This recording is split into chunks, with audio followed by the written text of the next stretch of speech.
اب ہم مختصر جوابات کی طرف دھیان دیں گے۔ سوال نمبر 1 ہے مناجات اور حمد میں کیا فرق ہے؟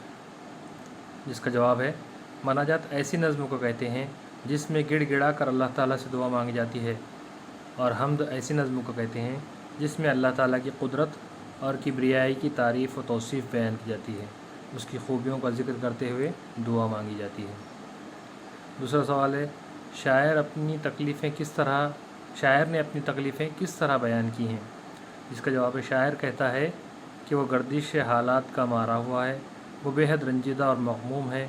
وہ سوزش غم کے لیے مداوا ڈھونڈ رہا ہے، اس کے دل کے زخم مرہم کے لیے فریاد کر رہے ہیں، وہ دوست احباب جو کل تک دوستی کا دم بھرتے تھے اب وہ لڑائی جھگڑے پر آمادہ ہیں، وقت اور تقدیر